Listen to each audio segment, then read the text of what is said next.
support the resilience of the medical system as we go in the second potential wave of this pandemic. So these are the questions and the two main topics that we want to address today. In order to do that, we have the privilege of having top specialists from Romania and from abroad, from Italy, and please allow me to introduce them right away. We have Dr. Loreta Paun. Ms. Paun is a presidential advisor to the President of Romania on healthcare, a very well-known public figure.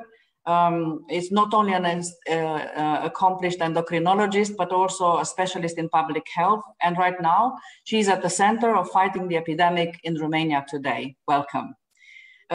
We also welcome Professor Alexandru Rafila, the man of the hour, as the English would say.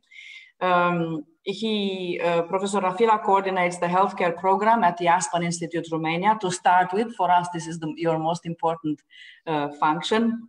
But also he's heading the microbiology desk at the Medical University of Bucharest, heads the lab at Infectious Diseases Hospital Matei Valci, and he's the vice president of the National Commission for Epidemiological Management of COVID-19, apart from representing Romania in the board of the IMS. Welcome, Professor Rafila.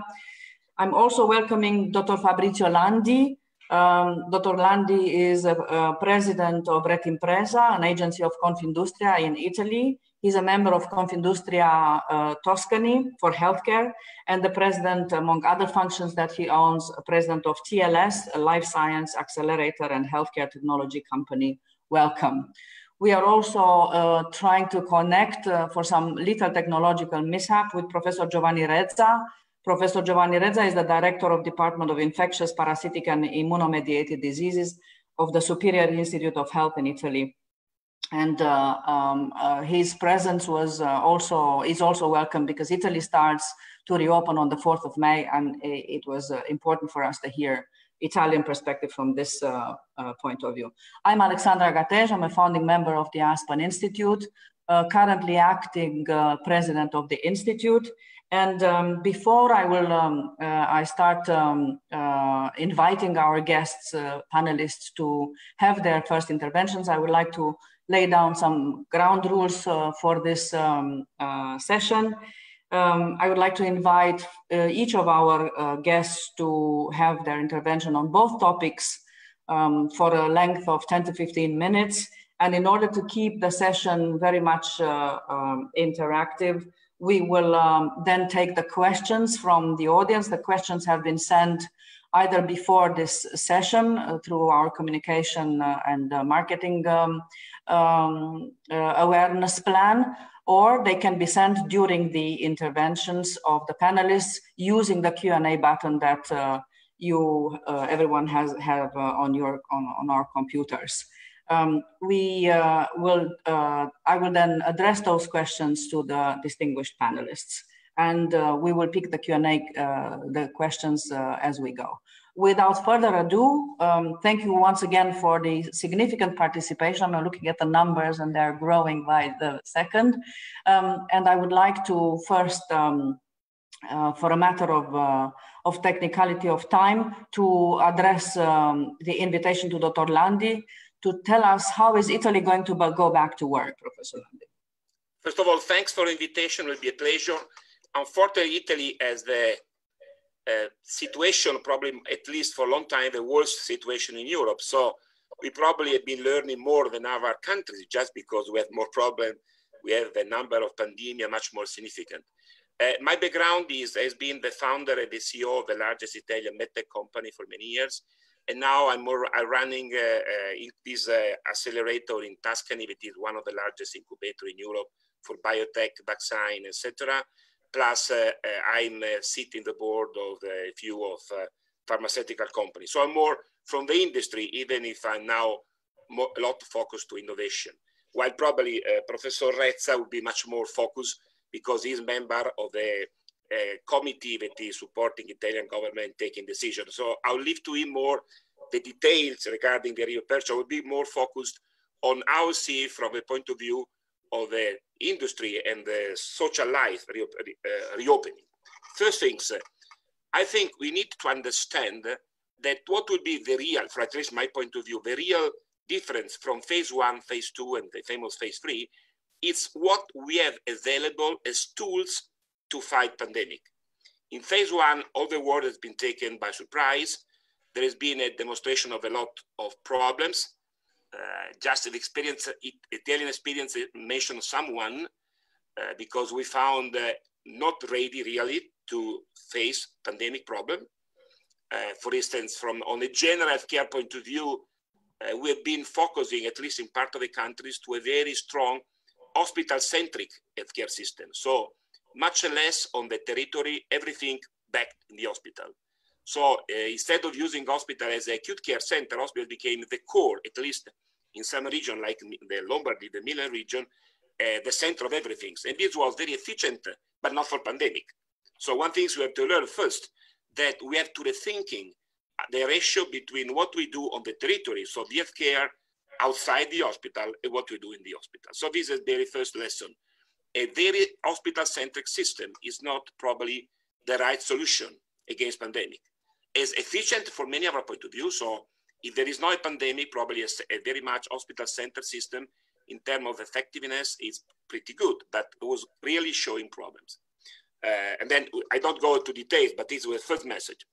Second message, we have, here is Professor Rezza. Hello, Professor Rezza, welcome to our conference. Hello. Sorry for the delay. Don't worry. Please continue, Dr. Landi. Salve Rezza, buongiorno. We had a press conference and so second point, we have to look to the phases. At the end, basis which type of medical support we have with us, just to make thinking. The major reference, what is going to change from phase 1 and phase 2 on the side of what is available, that in phase 2, we will have diagnostic tools. So the problem of phase 1, we've been living with few diagnostic tools, you know, because doing the testing on the PCR system was 10 hours, the operators dependent, a lot of errors, limited quantity. So we really, every country has been taking different approach, but there was a limit ability to understand who is infected, who is not infected, and who has been is still infected. And this is a major thing. And this is going to change because now means in this moment, and then you can discuss the problem of the availability of mass volumes of these things, we have diagnostic tools. So the real, from my point of view, what would move from phase 1 to phase 2, that we can add to the major work done in phase 1, that has been the social separation. As many times Prof. Rezza has been talking to the television quite every day, the core of everything is social separation. And these words, just to give you an idea, I don't know if this is something known to Rezza. Yesterday, I do some call to, not statistically clear, but pretty meaningful, to the major producer of antibiotics selling in Italy. In the last 45 days, the selling in pharmacy of antibiotics has gone down by 91%. So means that basically the separation, I see Rezza very happy about, means that we have also stopped bacteria. So in other words, it means that it works. Because if antibiotic is going down by 90% or 91, whatever is being probably a less attention, but means that really a lot of infection disease has been basically dramatically reduced thanks to the social separation. So social separation is a strength that we need to continue to use, obviously adapting to the labor activity. So to the working area, to the different things. Because now in the phase 2, we'll have diagnostic tools. So apart the problem is now of availability, we in all the world, we lack the quantity of production you need. And also there is on the market product not of good quality. So we have been able, every healthcare system should identify the good products and the non-good products. And then we should work using the tools. We can identify who has been infected, who is still infected, who has been no more infected. And this is together with the continuously or probably relaxed but very well controlled social measure, particularly in the working area and the general social life. I think this would be the thematic of this phase 2. And this obviously should be not 1 day old, because we have to do something and learn, do something and learn. And something again, Reza is very often talking about this.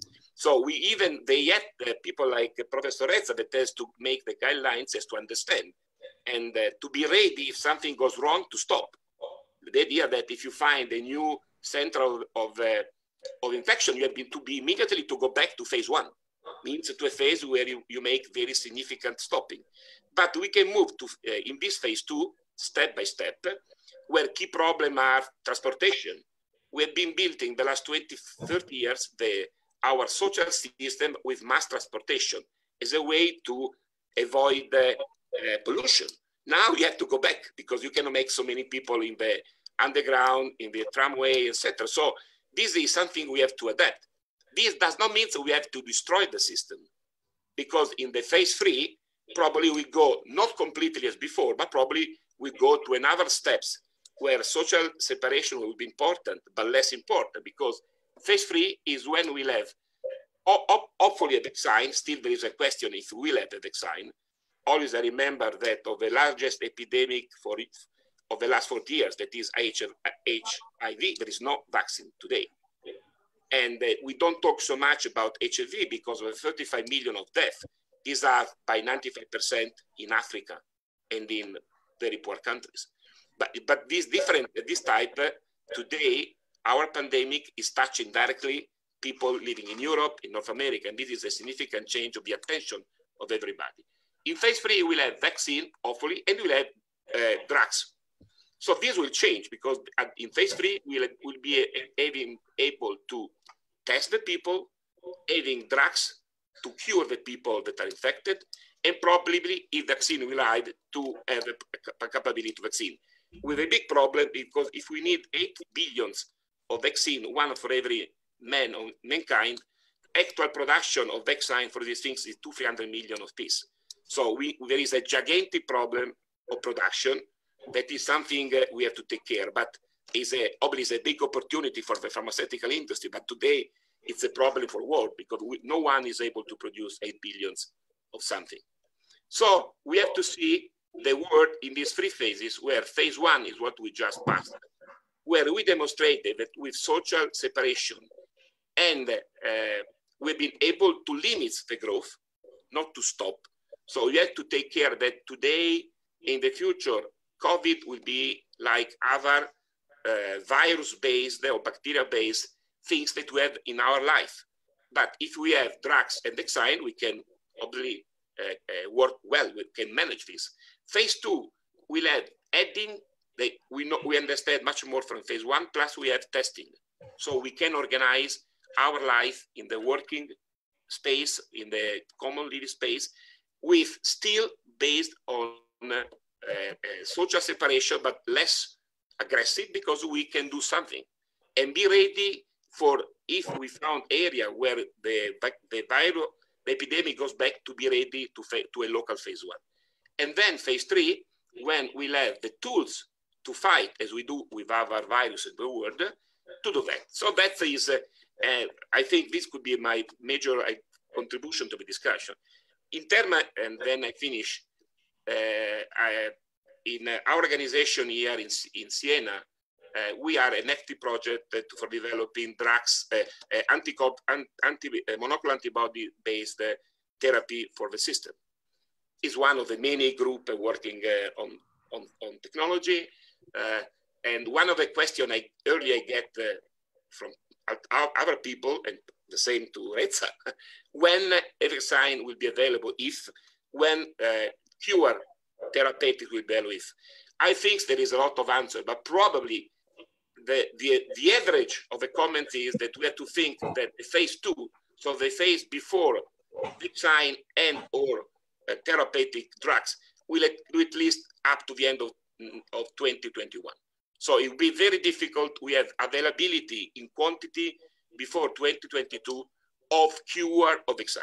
So we have to organize our phase 2 in this approach, a regular, step-by-step, improving who is doing, how workers are organized, etc., but not thinking that you can just move in 1 day. I think it will be a risky, And as last contribution, I completely agree with the approach that the technical team where Rex is part of is suggested to government to have a system of continuous monitoring of the territory, ready to go back to what we call the red zone, so to the hottest of phase 1, in case we see area where there is a return of the epidemic above a certain level.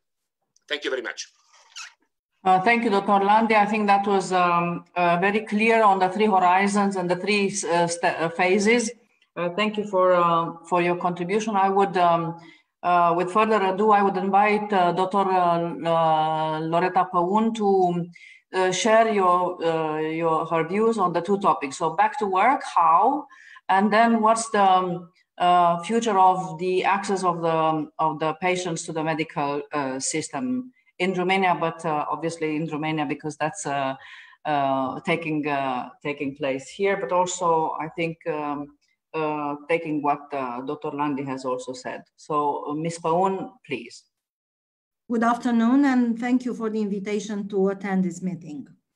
As Alexandra has already said, we are facing these days an unprecedented public health crisis, which force us to adapt quickly our entire activity.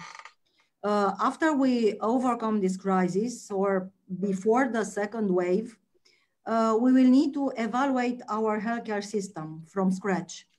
And we will need to consolidate the capacity for prevention and response in emergency situation or pandemics. This will be a challenge for all of us, for all the countries in the world, to harness the lesson learned and to strengthen our healthcare system so that we will be better prepared in the near future or in the future in general to prevent and to respond to other waves of this pandemic or to other pandemics. I just want to tell you that we mark this year's World Health Day at the Cotroceni Palace by signing in a virtual format the new biennial collaborative agreement between the WHO Regional Office for Europe and the Ministry of Health of Romania for the biennium 2020-2021. I'm mentioning this aspect because, as our president stated, the content of this document must be harnessed in the attempt to rethink the Romanian healthcare system and to consolidate its prevention and response capacity in emergency situations or pandemics. About Romania, the authorities, as you know, in permanent consultation with the President of Romania, have taken very early and appropriate measures to prevent the spread of the pandemic. The restrictive measures has been introduced gradually, depending on the stage of transmission of the virus. The results were notable so far, if you look at the statistics. The number of cases per million population in Romania is lower than in many other countries, with far better healthcare systems. And we owe these results to the authorities, to the medical community, the experts, but also to the entire population. The pressure on the Romanian healthcare systems is enormous. In these difficult times for all of us, the health workforce is in the front line in this fight against the spread of the infection. We all know that at the beginning of the pandemic, Romania's stocks were inexistent. No stocks of masks, no stocks of biocid. There were very few medicine, and they all have to be procured in the record time. There have been very small available funds, but we succeed to procure the necessary materials and medicine. And in this attempt, the use of the money coming from the European Union was a great success. All the restrictive measures so far were implemented in accordance with the recommendation of WHO and other international organizations, following the European Union guidance and the advice of Romanian experts epidemiologists, public health experts, medical doctors. After strong debate and cooperation, briefly, the decision-making process was an evidence-based one. The communication also was clear and continuous and timely and effective, and also evidence-based at all levels, starting with our president and also with authorities, but also with health authorities, medical community, so that public trust is built. We are taking these days, as you said, about the easing of some of the restriction measures starting the 5th of May. And in this process, the same recommendations and advice will be followed. As our president mentioned during the press conference 2 days ago, it is very important to keep in mind that we didn't reach the peak in Romania yet. And a premature relaxation is fundamentally wrong. Therefore, measures must be eased gradually, as Professor already said, leaving sufficient time. WHO recommends 2 weeks between the relaxation of 2 measures so that the impact could be visible and properly assessed. Also, the president mentioned that we must be prepared to quickly reverse a measure if the number of cases will increase after it was eased. In regards to the healthcare system, it is very important to increase the financing. This was a stringent necessity long before the crisis in Romania. But it is now imperative to allocate higher funds, both from national and external source, and I'm referring at European Union funds, for medical devices, from medicines, for equipment for individual protection for our medical staff, and also for incentives for our medical staff.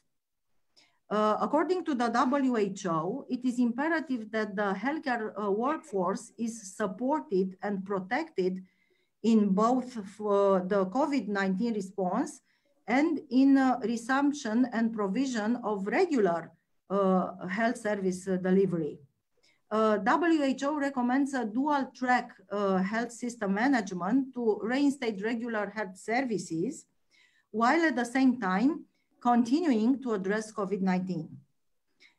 Regarding the workplaces, WHO recommends preventive measures to be established with physical distancing, hand washing facilities and respiratory etiquette in place, and potentially thermal monitoring. Relaxation of the measure requires maximum attention and a gradual implementation, and involves the authorities, but also the employers and the population. Even if measures are eased, the same hygiene and social distancing practices must be respected by the population. At this moment in Romania, a calendar including the relaxation measures and the optimal order of different stages in work is a work in progress. And our National Institute of Public Health is working on protocols for each type of activity. I know that Italy is already implement these protocols. The optimal order from our point of view includes, first of all, gradual resumption of economic activity. Second, restart of commercial and other activities. Third, resumption of social activities. Fourth, reopening of schools and universities. And last, mass gatherings with a gradual increase in the number of participants allowed. The resumption of economic activity must be implemented gradually, avoiding the situation in which the entire population would return to work at the same time, while respecting some rules. First, social distancing and ensuring safety standards at work. It is important to have some special spacing rules, maybe changing the workplace spacing rules that exist, adequate ventilations, and so on. Second, providing protective equipment for the employers, masks, gloves, and so on. Third, an epidemiological triage is very important. We need questionnaires assessing the personal health and ensuring the thermal monitoring at the entrance using thermal scanners or digital thermometers. Fourth, organizing the way in which employers enter the shifts. In the fifth, strict hygiene condition at workplaces, washing hands with soap and water, disinfecting surface, sneezing in a disposable handkerchief, and so on. And of course, encouraging teleworking. This is a huge discussion about serological testing for employers, but I will let Professor Alexandru Rafila to comment. So, to conclude, as our president states, it is crucial that the measures would be eased gradually, step by step, leaving enough time between two measures to assess the impact. And in case of an increase of the number of cases, we must all be prepared to reverse a specific measure. And it is very important that everyone understands that the danger has not passed and that a poorly managed transition can threaten the gains that we achieved with collective and overwhelming efforts. Thank you very much.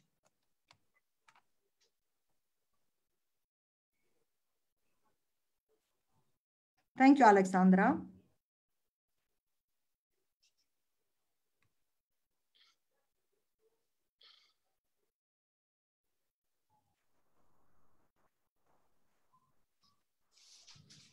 I don't hear you. Yeah, can you hear me now? Yeah. Yeah. Well, thank you very much for your intervention. I retained the expression breathing etiquette. I think that's something that's going to be new in our vocabulary going forward. And also it's a very good information that guides are going to be provided, because many of the participants have asked precisely this. Are there going to be guides available for companies in function of their nature of activity, number of employees, type of interaction with people? Are they going to be available for the business environment? And I think you've answered to this, and this is a very good news. As we go forward, there are questions already related to your interventions. I'm now going to switch to Professor Giovanni Reza. We have introduced you, Professor, at the beginning of our conversation. I will briefly do it again. So you are the Director of Department of Infectious, Parasitic and Immunomediated Diseases of the Superior Institute of Health in Italy. Thank you for your participation. The same question to you as to to the rest of the panelists.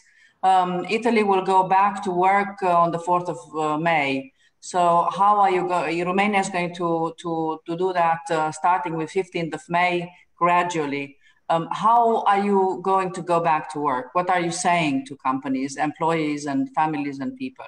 Thank you. Thank you for your kind invitation. First of all, to summarize in a few sentences what happened in Italy actually in the last 2 or 3 months.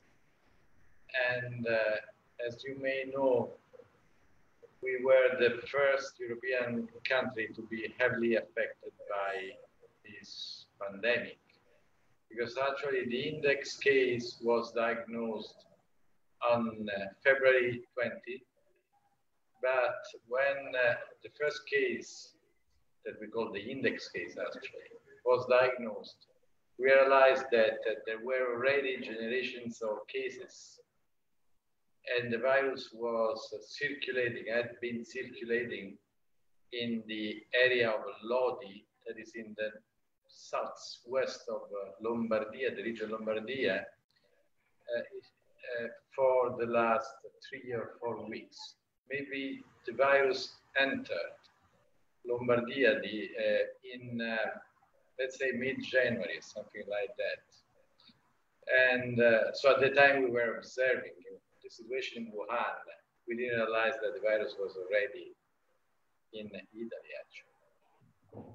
And as a first response, we implemented the so-called red zone in 11 municipalities of the province of Lodi. What does it mean, red zone? It means that we applied social distancing measures and nobody could enter or go away from the area that it was called red zone. But it was already too late, because then we realized that the virus was already circulating in other provinces of the region of Lombardia, and also in the northwest of Emilia-Romagna, in particular in the city of Piacenza, that has a hospital hub. And many people went, to Piacenza from Lodi, let's say, to Piacenza. So the epidemic tended to expand by contiguity. At the same time, we realized that there were clusters of cases in Veneto, so in the northeast of Italy, but also in the east of Romagna, in Rimini, and in the north of the Marche. So the situation was quite compromised already at the end of February, beginning of March. So for this reason, on the 11th of March, the government decided to implement social distancing measures at the national level with the slogan, stay at home, stay at home. So it means that nobody should leave their home, and with the exception of people employed in essential services. That means doctors, nurses, and a few activities from industries that were considered to be essential. Professor Reza, we need you to speak a bit louder. Can you hear me now? Yes, we can. And I think this phase, we have all passed it in Romania as well. I think in order for an efficient use of the time, I would invite you to tell us how you get out of this, and when you go back to work, what's going to happen. Yes. So the point is this now, that thanks to the lockdown, the complete lockdown, the incidence of cases decreased, and we are monitoring everything with the mathematical models that give us the parameter R. The R, R is the reproductive number of the epidemic. If the R is below 1, it means that the cases will decrease. If R is above 1, it means that there will be, again, an epidemic situation. So what are we doing now? We are in the process to reopen, as you well know, and next Monday will be a crucial day, key day, because many people will go back to work. What will happen when they will be back to work? We don't know, because many activities will reopen, but the reopening will be very gradual and partial. And we need to monitor very carefully this process. So there will be a step-by-step process, but we need to monitor it. So what we will do? We are setting up a series of measures in order to control how the situation will evolve. First of all, we need to measure the state of the epidemic, the evolution of the epidemic, because if we'll see that R0 will go above 1 for sure, we will have to do something, like to stop again some activities. Of course, we had to avoid a complete lockdown, because another lockdown will be really very bad for the economy of the country, but also for the citizens. So the monitoring system will be based on the number of new cases, but also on both at the national, at the local level, but also on the measurement, on the estimate of the RT. That is the parameter I told you before, because we had to be very carefully with this process. I mean, we are very, very worried about another wave, another epidemic wave.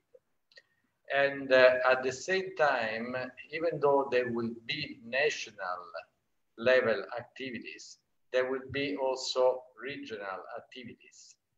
Then the regions have the capacity to implement certain measures if they are needed. For example, if they will see that there will be an increase of cases on their territory, for example, in a village or in a small town, so they can do again, they can implement again red zones in order to try to contain the outbreak. And at the national level, we are trying also to improve the system of the monitoring system in another way. So there will be funds allocated to hire personnel for the local health districts, because we need to improve early detection of cases, we need to improve contact tracing, and also we need to increase the number of swabs that will be tested. So that is another crucial point, because there was a delay in testing people who had symptoms suggestive of COVID-19, and at the same time we focused the attention only on symptomatic persons. But now we are willing to test also people who are close contact of cases, even though they don't present symptoms. Why? Because we realized that actually that at least 10% of the transmission is due to asymptomatic people. So we had the experience of the region Veneto that was really excellent, was very good. They contained the epidemic with a strong presence on the territory. So they did a lot of contact tracing, they did a lot of tests, a lot of swabs, and in such way they reduced the number of people attending hospitals, and and also the number of people in intensive care units, because our major problem in Lombardy was the congestion of intensive care units. So now, step by step, people will go back to work, especially in the industries and in trade. There will be shops that will reopen, but of course, social distancing measures will be respected, should be respected also in shops, in industries, and in all the activities that will reopen. That means that, for example, if there's a shop which is less than 40 square meters large, only one people can enter. And the other people will wait outside the shop. And then within the shop, everybody will wear masks. So there will be very strict measures, because really we are really very afraid about the reemergence of the epidemic. In the industries, that is much easier, because the work can be organized and in a safe way with social distancing measures and with the use of masks. Schools will not be reopened probably, because our mathematical models say that reopening schools means that RT will go below and will go above 1 in a few weeks. And we estimated 1.2 in a few weeks, within a few weeks after the opening of schools. That is the reason why, even though there was some debate in the scientific community about transmission rates among students, we decided not to reopen schools. And also the other activities will be prohibited anyway. For example, concerts, cinemas, theaters. They will not reopen for sure for the next months. So this will be the measures that will be taken, but we hope really, we know that we have to improve our early detection system, our, let's say, early alert system, because we have to monitor very carefully the epidemiological evolution of, to do that, we need, of course, to allocate also resources. That means not only financial resources, but also human resources. And so it will be a challenge, we know. There is also strong debate, big debate. Fabrizio Landi knows it very well, I think, on the media and in the political, among the political parties, also within the government, because there are people that would like to reopen all the activities, you know, like just forgetting what happened only 1 or 2 months ago. That is really, I think, disappointing, let's say.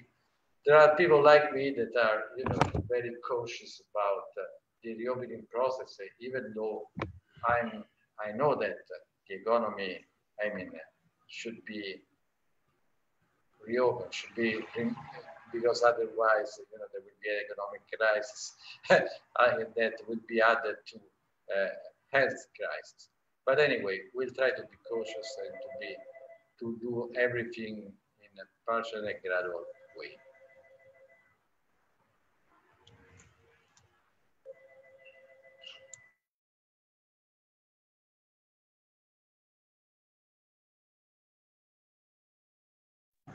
But I hope that, I agree with Fabrizio, I hope that the phase 3 will be, there will be soon a phase 3 with an effective vaccine available.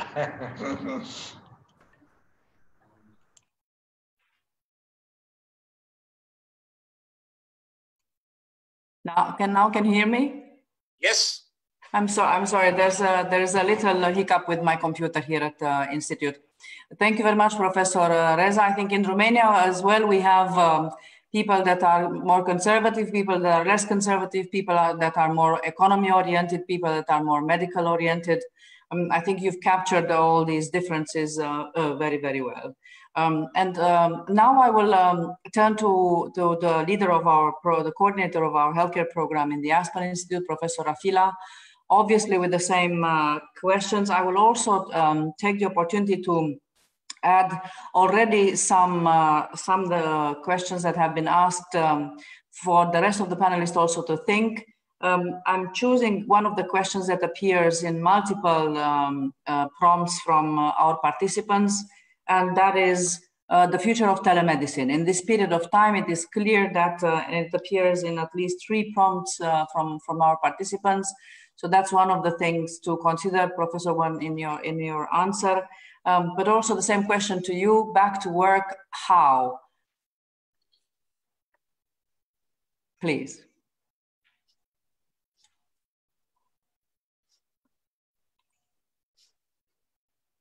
Do you need to do something?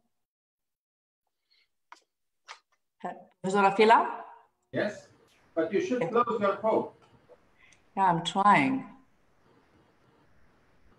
Now it's okay. That's okay. Hello to everybody, and thank you for joining this webinar organized by Aspen Healthcare Quality of Life Program. And I'm glad to share experience with our Italian colleagues.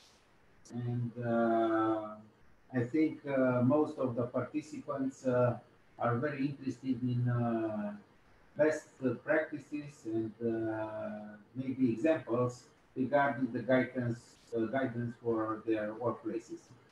And what I want to comment now is that we in Romania, we have some kind of different situation if you compare with Italy. And I formally have some discussion with chief medical officer from Veneto region, and they have a very good example in how they succeed in manage the SARS-2 infection. And we learn a lot from them, and maybe we have also we have the opportunity to learn from our Italian colleagues some important lessons. And because we will have this 2 weeks delay between they will start to open the economy and social life, and in Romania practically will be 18th of May, Monday 18th of May, so exactly two weeks difference. Maybe some of the lessons learned will be applied in our here in the eastern part of Europe, you see it's something which is very difficult in this moment to explain. But the number of cases and the number of deaths, if you report these numbers to 1 million inhabitants, it's little and more than a little different if you compare what's happening in Western Europe. So we have around 500 cases to 1 million inhabitants here in Romania, and it's totally different with 5,000 in Italy. I don't know why. It's difficult to say because the measures were put in place maybe in the same time or in Romania and Italy. But what happened from the epidemiological point of view, it's in this moment a little difficult to explain. But the aim of our meeting is to answer to some interest of the industry, how they will be back to work. So regarding this objective of our meeting, I think all the industry is waiting for guidance for their workplace. And at the end of this period, until 15th of May, we, like health community and also the administrator of the public health system, should give to the industry guidance how to do it in a best way to avoid the spread of this infection. So I think the most important thing is for every company is to have a risk assessment and appropriate measures to be taken in order to minimize exposure to COVID, to resume work after a period of closure, to deal with a high rate of access, and also to manage their workers who work from home. And what I want to discuss is that this package of guidance, which should be included in this guidance for the workplace, should explain very well to everybody to have a very easy to understand material regarding the information about the virus, information about the signs and symptoms of COVID-19, to discuss how COVID is spread and how the virus is surviving on surfaces. It's important for everybody to know this because in this regard, they will be able to apply the preventive measures.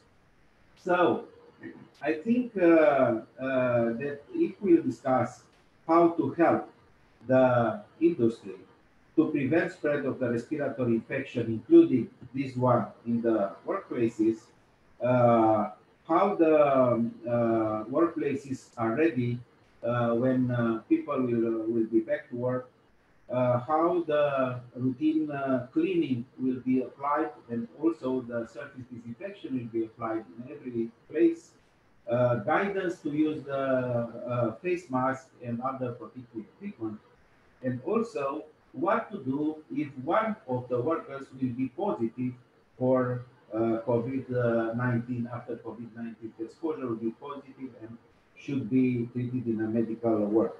So all these aspects, I think, are essential to be put in a kind of manual.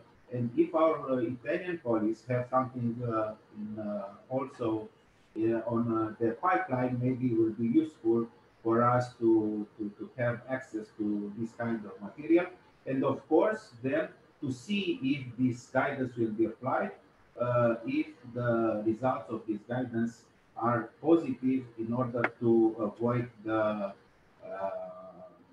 enhance of the transmission rates of this infection.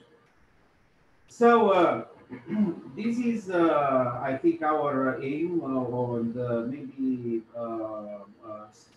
during this session, if we will be able to answer to some question targeted on this subject, will be more easier to change experience and to give advice, because only to discuss about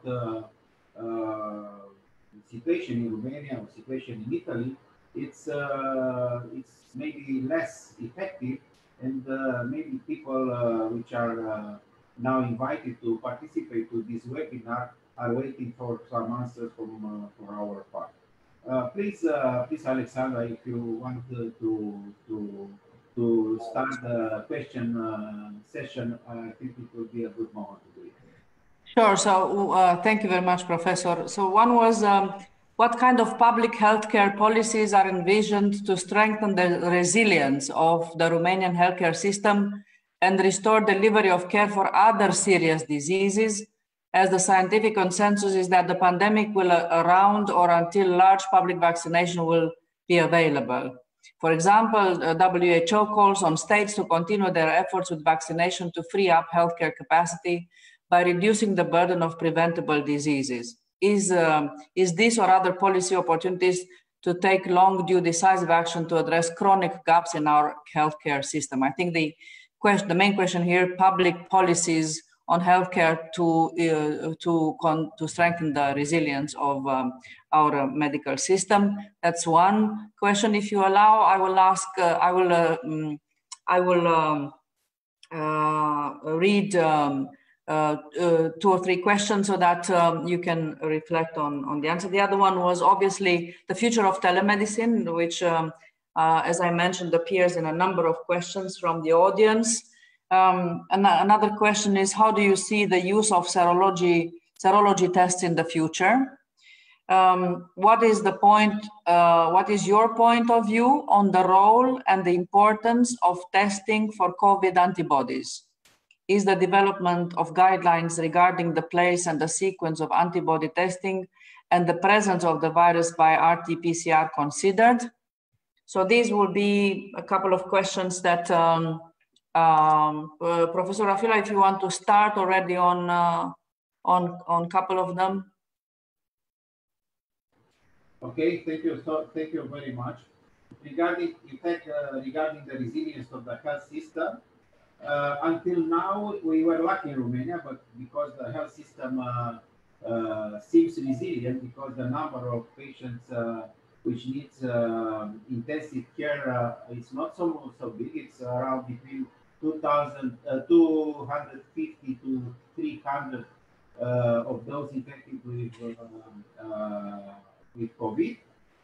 So, but it was another question there. I think this question comes from Pfizer because they ask about vaccination, and it's important to vaccinate high-risk groups patients, especially elderly patients with conjugated pneumococcal vaccine, and of course with influenza vaccine in the next season. And you asked also about the access to healthcare and services, which is a big problem now because we have 2 types of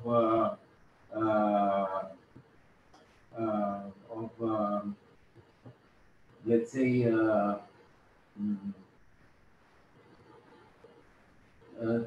which makes both patients and the medicine to retain to have medical services, because the patients are afraid they will be infected when they go in hospitals, and on the other hand, medical staff it's afraid to be infected even the patient is not symptomatic, and this is a big problem. And I read an article from an Italian journal 2 weeks ago. They showed that in Milan region, the number of deaths because of the myocardial infarct was 3 times higher during this period than in common periods.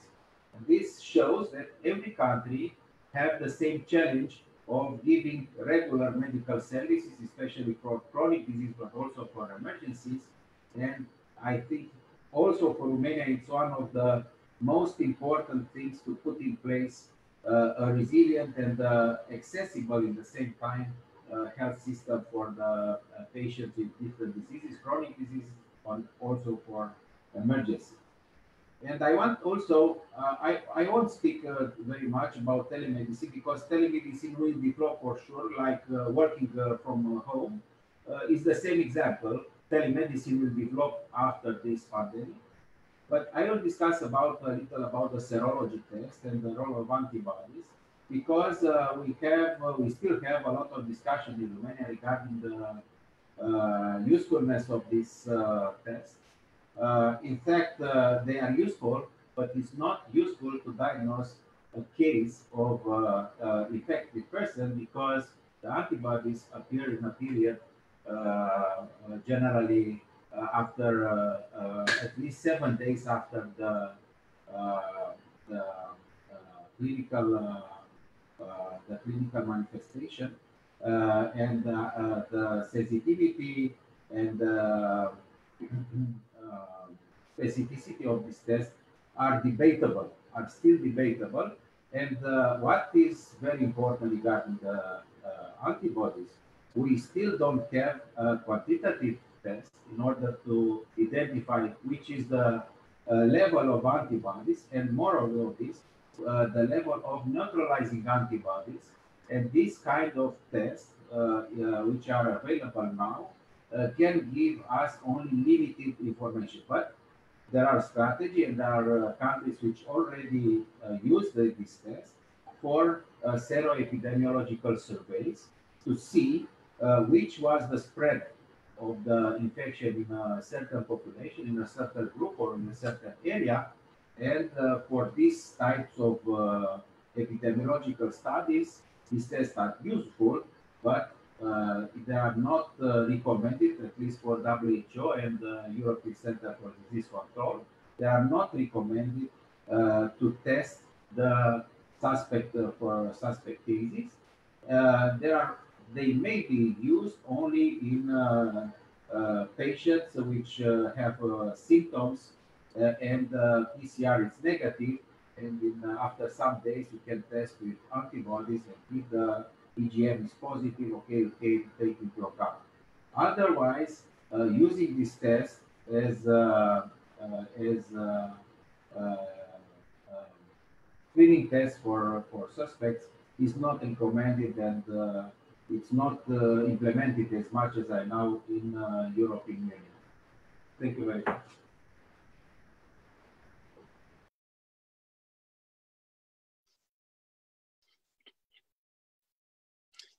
You don't listen to.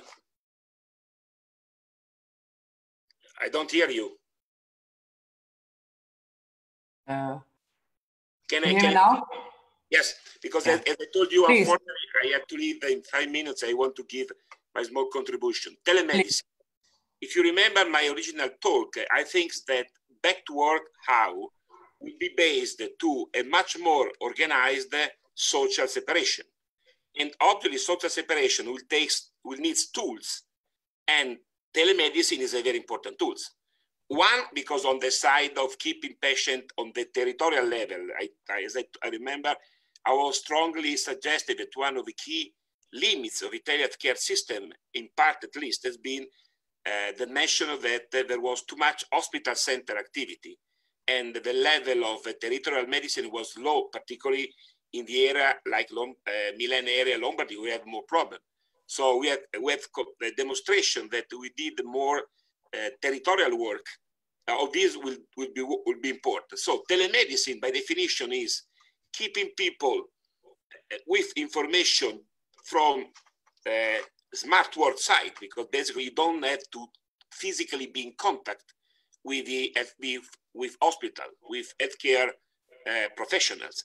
You can send, not you physically, but you send your clinical data. That is, from a certain point of view, the same, because also part of telemedicine can also be a physical view of medical operator and the patient. So you don't have a physical touch, but you can have a lot of information. So telemedicine will be very important, from just understanding where are the people keeping at home with some symptoms, to understand people that are just in good health, to make regularly tests that can be sent to the system. Whatever the system is, the doctors, or is an automatic system that evaluated based on the data science elements. So telemedicine is going to be very important, up to the point that it became very popular with the Korean experience, in particularly of the famous apps. Italy in this moment has been selecting one apps. Reza can explain all the debate about these apps that at the end, like in Korea, should tell you, probably it's not mandatory, but it's something that tell you if around you there are persons that are infected. In other words, people that have been infected in the past, you don't know who is physically, but you know that around you there are. Obviously, this poses a lot of questions, but to follow people, obviously, that are not symptomatic, but could be at risk, obviously this will help the system. So again, you are in the working space, you organize the famous 1 meter distance, you organize differentiation when you go for lunch, the canteen should be organized differently, when you should organize differently the toilets, so everything based on teams. So if something became infected, you don't have to stop all the factory, but you just stop the small unit of the factory that was sharing the same canteen, the same bathrooms, the same things. So this is the way to go. So and this can be done more and more better, and telemedicine can help a lot. So on this side, I think it's important that to be organized, and this can be also done not only in the working in the sense of factories, but also in the working sense of offices, in the sense of school. Obviously, when you go to school, there is a question of very small children. That is why, as Reza says, the government has decided, and I share the idea, not to open school before September. Also with the problem that school, young children, as you know, are the one that can get infected, they get not so much symptoms, and they are safe. I think that out of the 27,000 deaths we have in Italy, I don't remember the number, people below 20 years, it's few numbers. I mean, something that stays on a few ends, out of 27, if I remember well, the numbers of deaths. So on the other hand, this could be very dramatically in infecting older people. So the idea of school keep stopped was because you are going to concentrate young people that probably would be not at risk too much of the COVID disease, but then can be very much infected and transmitting when they go home their infections to parents or to grandparents. So that is why the decision is very dramatic, because obviously keeping children at home complicate the life of their parents that are going back to work. This is one of the major debates now ongoing in Italy, but on the other hand, you have to go. So the idea is step by step. I think telemedicine would be very important from making separation between patient and doctors. That is important. Territorial doctor, I mean. Making elements for who manage in the factory the back to work approach, because you'll have to, in factories, people will have to be organized. So someone who became an expert of separation. You need to have people in the companies that became, you have the chief operation manager, the chief manufacturer, you have the chief, I don't know, epidemic maintenance, whatever you call that. Someone in charge to follow the rules and then to adapt the route, because hopefully passing time by time the phase 2, we are at the moment we can relax more, based on the idea to keep always a monitoring system that in case something goes wrong, we can at least locally stop going back up to the red zone, as Reza was explaining before. So telemedicine is very important. it's very important the way to organize back to work and to have a very serious approach to this. Only last things about the serology test. The only question is the reliability of the test. Italian authorities have done recently an effort to identify a number of tests based on their specificity, sensitivity, negative prospective value, positive value. So to have something like when you go to do a test for glycemia, or a test for whatever, you should use tests that are approved. In this case, approved means that they have the minimum accepted level of specificity and sensitivity. In the case of Italy, already a few has been approved. In fact, for instance, next weeks, there will be the purchase by central government of 150,000 of this serology test to test these 150,000 on 150,000 Italians that, from a statistical point of view, represent well the total 60 million. So to try to understand, you cannot do 60 million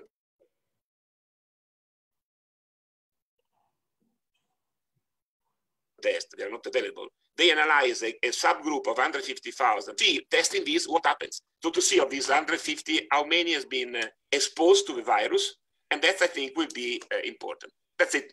Thank you very much. I'm going to leave as I did before, but thank you to everybody. And thank you very much. Thank you very much. Thank you. Thank you for your participation. Most welcome. I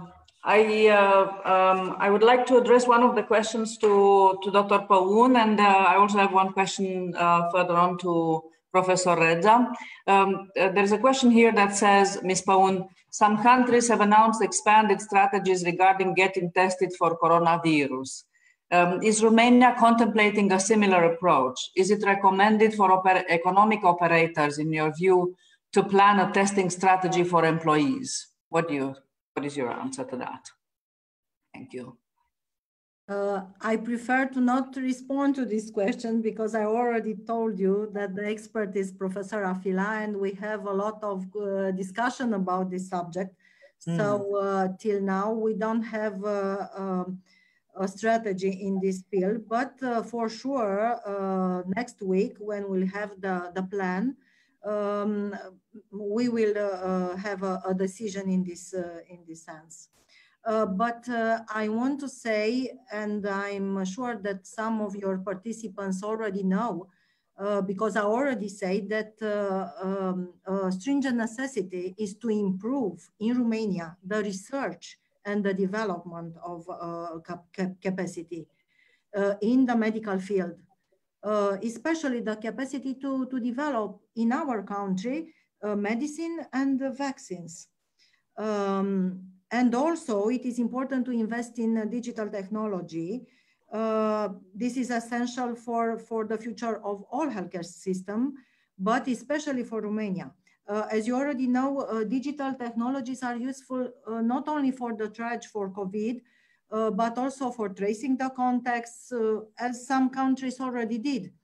And this use of appropriate digital solution can serve to support health system and public capacity, especially those technologies who can help in providing, because I know that is a question in this sense, the safe and the remote care to patient, and also sharing reliable information for the public. And I'm really hope that after we overcome this crisis, we will be able to harness the lesson learned, as I already said. And one of these lessons is for sure referring to the digitalization of the Romanian healthcare system, especially because we own the potential to make this happen. And this is very important. And because our participants are representatives of business company, I think that they can be involved in the safe resumption of the economic activity. And I hope that at this moment, business community can contribute in a very different way. From producing masks and disinfectants to other protective equipment, of course, where possible, but companies can develop digital technologies to support public health measures. I already collaborate very well with some of them in the last years. I'm just thinking about the hackathon for the health. It is a good time to implement this solution now and by now. So I'm very happy to be here with you because there are few minutes to finish. So I want to thank Aspen and especially to Alexandra for inviting me. Thank you. Thank you very much, Ms. Paun. I have now a question for, obviously it's for all the panelists, but I would like to ask Professor Reza because it's non-country specific. There's a question from the business sector here. What do you think, will open spaces at the workplace disappear? And if they will disappear, what will replace them?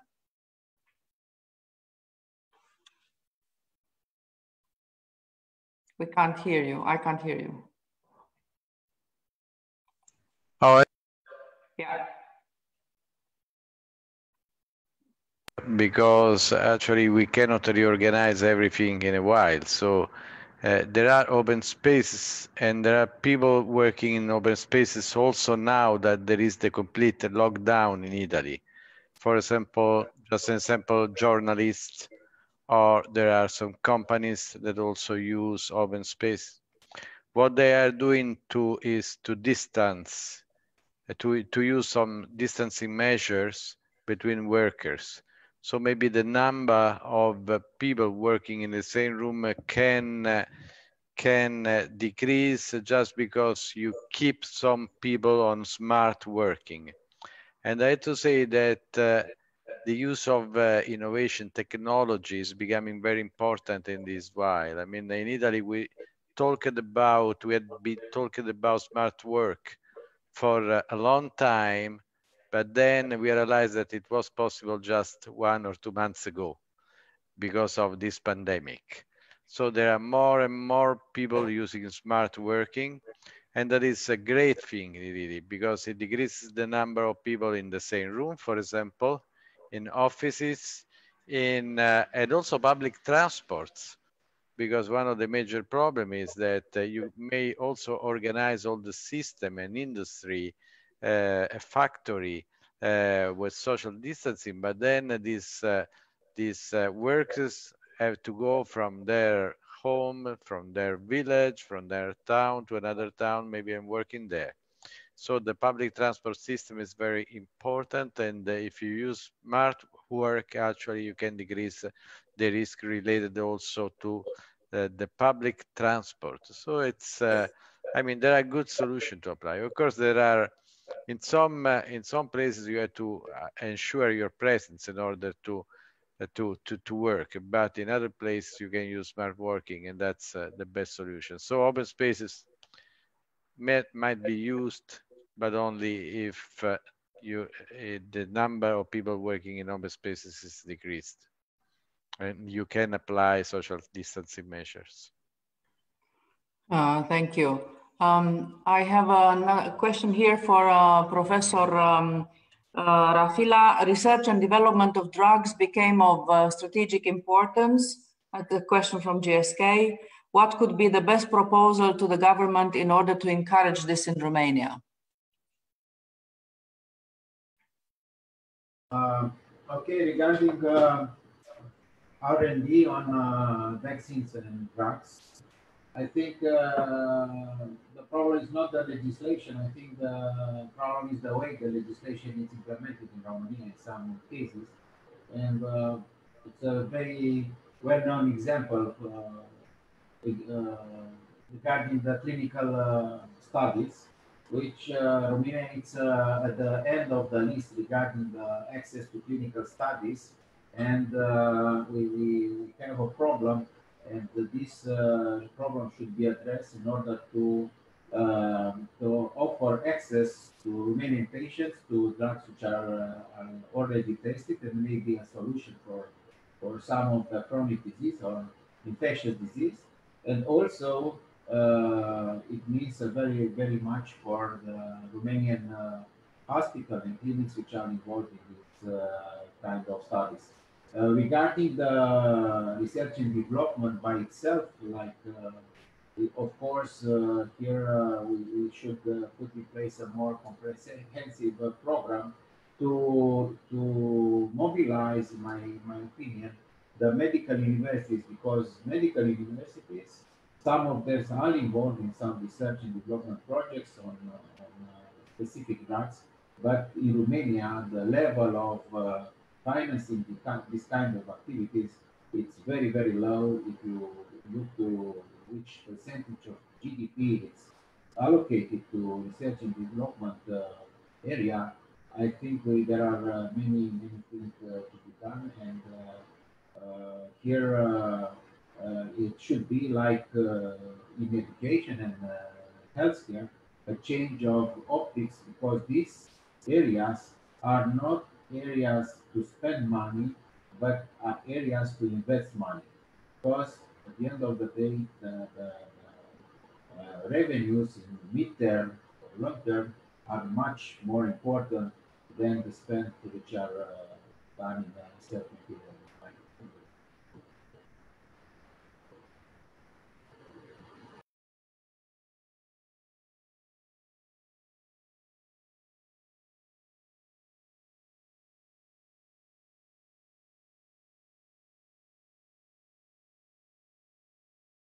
Now?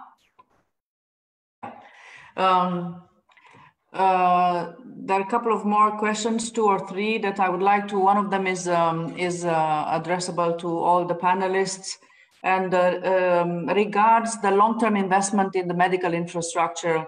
It reads like this: do you estimate that hospitals, medical offices should invest in infrastructure and hardware, software, equipment for COVID trials on a long-run perspective, 2+ years? Is that an investment that you would advise for? You want to take this, Professor Rafila? In my opinion, the investment in COVID-19 is not good if we discuss in long term, because there are 2 main points not to do it in long term. First, we should be optimistic. If we think that we need in long term to invest, it means that this problem will remain worldwide one of the most important public health issue, and I hope not to be like this, and to have a maximum seasonal infection if we won't be able to develop a vaccine, or to develop a vaccine which will be similar in effect with influenza vaccine. So this is one point. And the second one is that this should not be an investment from the private sector. If we discuss about preparedness plans and pandemic influenza, pandemic preparedness plan, we discussed about influenza until 2019, because all the time we thought with the avian influenza and so on. And WHO have launched, and all the countries approved this pandemic influenza preparedness plan or plans. I think this is a responsibility of the authorities to develop such plans, to have resources to deal with this kind of challenges. And of course, the private sector can help, but it's not the main player, because we discuss about public health issues, and the state is that one which should deal with this. That's my opinion. Of course, the private sector can help, but it's not instead of the state. It should help the state with this kind of investment. Thank you. Thank you. Other perspectives on this question, Ms. Paun? Mr. Dureza? Yes, we have a human potential which is incredible in Romania, as we already know, but we need increased financing. with an increase in the investment in R&D, especially in the area of medicine and vaccines, why not? Investment in digital technologies, and consolidated capacity for prevention and response in emergency situation or in pandemics. These are my conclusions. Thank you. Professor Reza, your conclusions?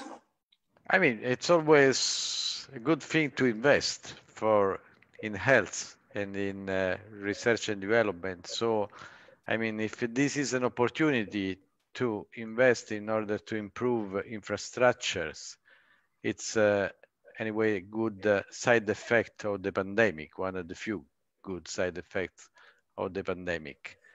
We did a very short-term investment in increasing the number of intensive care units places. That was the first thing to do, and increasing also these infrastructures. In the medium long term, I wouldn't know what to say. You know, we did some investment in the vaccine areas, and there were some public money addressed to, I mean, to improve and increase research and development on vaccines. But at the same time, as you may know, I mean, there are several vaccines that have already been developed, candidate vaccines that are in phase 1 human trials. So to invest now in order to start to work in 1 or 2 years, maybe it's not worthwhile. So, I mean, increasing capacity is always good also for future crisis. I'm not very optimistic about the future of this pandemic. I mean, it will depend, Professor Afila, actually, it will depend on the capacity we have to find an effective, to develop an effective vaccine.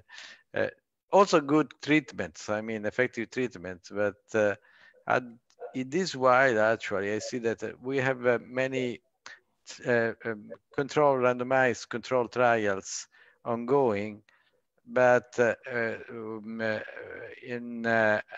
based on the preliminary results, we don't have many very promising approaches. That's one of the main problems. With regard to vaccines, you know, we know that that this candidate vaccine may evoke the immunological response and the development of antibodies. We still don't know whether these antibodies will be protective. I hope so, also for analogy with other infectious diseases. The point is that it takes time to produce a vaccine and takes time also to scale up the production. So I do hope actually that will be very fast. Who knows? I would like to be more optimistic myself, actually. Well, thank you. I think on this note, we can come to an end to our webinar. And I would like to thank, first of all our participants, a lot of questions that were coming on my WhatsApp, on our mail, on our Zoom section of Q&A. So there is a significant interest in what the Aspen Institute Dialogues have proposed to you, to the business community and the public stakeholders today. So thank you for all the participants, and also, not in the least, I would like to thank our panelists for their time and their effort and their preparation. It seems like a Zoom conference, but there is a lot of preparation like for any conference in the back. So I would like to thank you all for your contributions. There's going to be a paper that we are going to circulate with the main points of this discussion for the benefits of the participants and of the panelists. And with that, I would like to conclude our webinar. Thank you once again. Have a good evening.